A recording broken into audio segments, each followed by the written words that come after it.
Hello everyone, welcome to today's video. We have an old Dell Optiplex 3020 right here. This is a small form factor little build right here. We're gonna go rip it open and give it some upgrades and we're gonna see what it can. Alrighty, so first things first, let's get this guy opened up and see what we're working with. Got two screws on the back.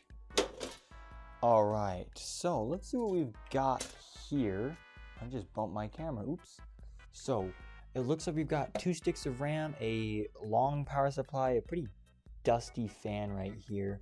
And that's about it. We've got 2 SATA ports, no M.2 slots. And oh my gosh, look at this. I'm gonna zoom in on that. You see that right there? That is a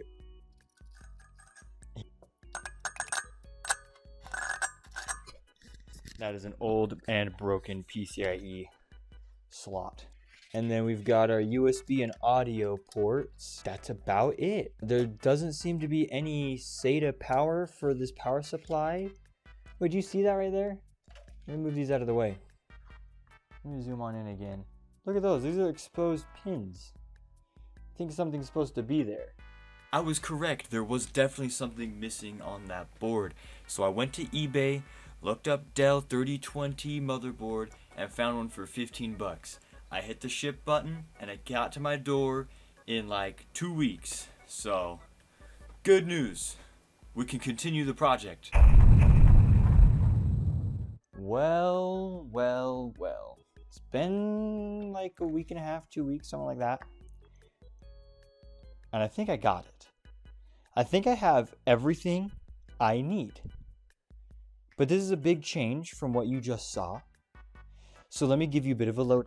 First things first, the GT210 I pulled out of storage. We're gonna run this computer with this graphics card. We're gonna see if it's all right. Maybe upgrade it later. Next up, we've got Wi-Fi card, and you can see on this motherboard we got 2 PCIe things. And if you're a keen observer, this wasn't here last time. We have this little guy. It's this 6-pin little adapter that goes into here that will give 2 SATA hard drive powers. So like a disk drive, like in the front up there, and an SSD or hard drive. So that makes perfect sense. I went and purchased a Samsung SSD, and then inside the computer, what we have to harvest beforehand, I actually don't know the CPU, but I did look at the RAM. All right, so let me take this RAM, 4 GB DDR3. So we've got 4 GB DDR3. I'll just cut in here for a little story. The megahertz is 1300. It didn't say on the sticker. But I was gonna buy 16 gigabytes of DDR3, and I found a lady selling some for 10 bucks on Facebook Marketplace. And I asked her if she wanted to meet up, and she said, yeah, totally, and then ghosted me. So we're stuck with 8 gigabytes. I wish I could get 16, but you know how Facebook Marketplace is. Okay, so here's our motherboard. Here's what we've got going on.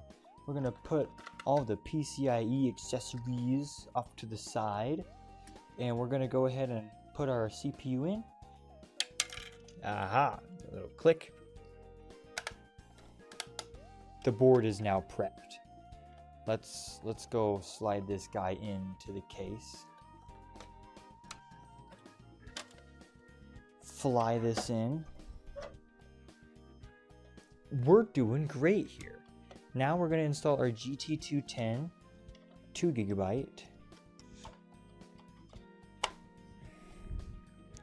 Okay.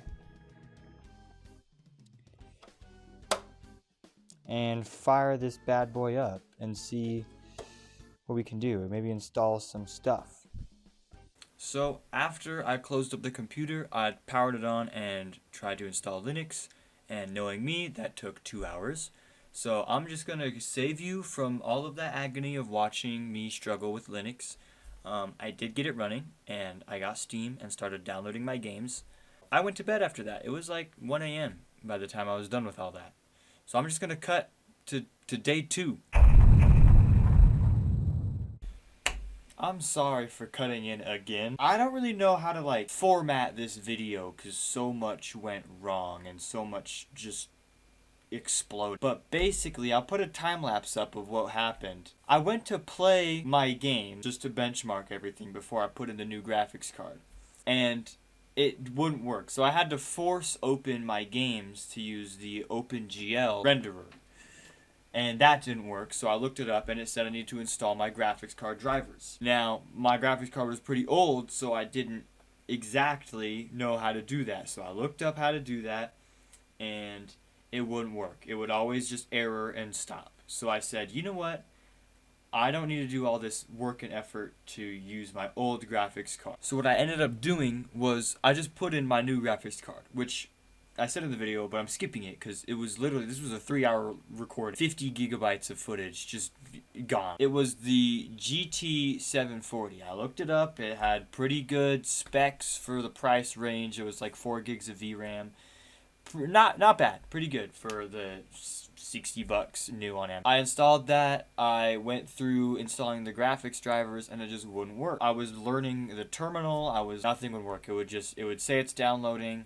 It would tell me to restart the computer. I'd restart and then it wouldn't install and it wouldn't use anything. And every game I tried to open in Steam would just instantly crash. I have to record and get this video out by Friday, so I can't exactly spend a month figuring out how this dumb computer works. So I said screw it and installed Windows onto the dumb thing. Maybe you guys can comment some ideas that I can use for this thing, because I don't know, I'm at a loss. I'm gonna commentate over the benchmarking footage.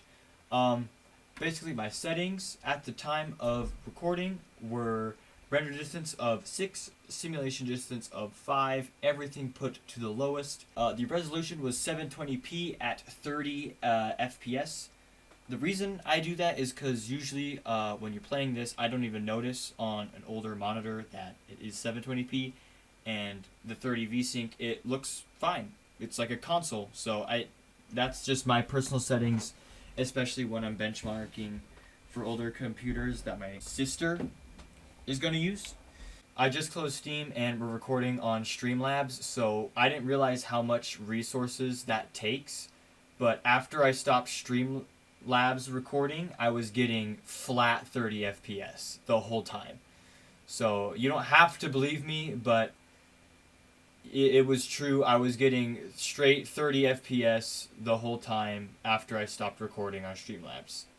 So, you've seen the benchmarks. Let's see if it's worth it. I paid $10 for the base build, for the bare bones. That's what I got in to enter. The motherboard was broken. Had to get a new one of those. So that is $15 right out of the gate. We need a new graphics card. That was $70 after shipping.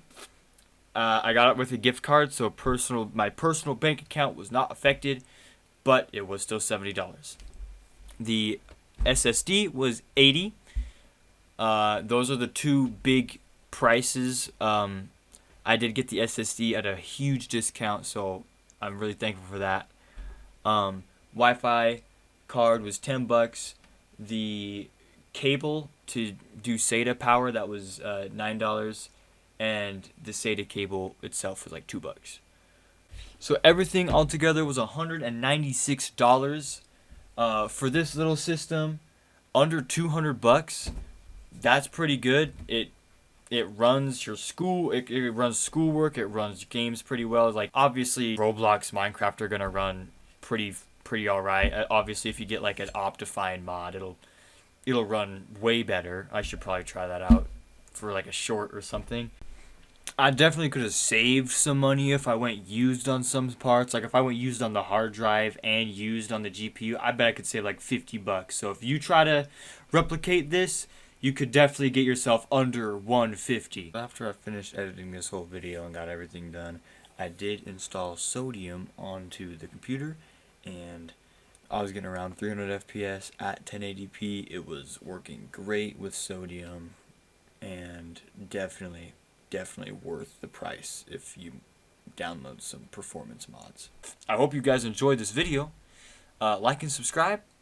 And I'm trying out a new editing style because the other one was kind of just a bit lame. and now I get to yap with you guys a little bit.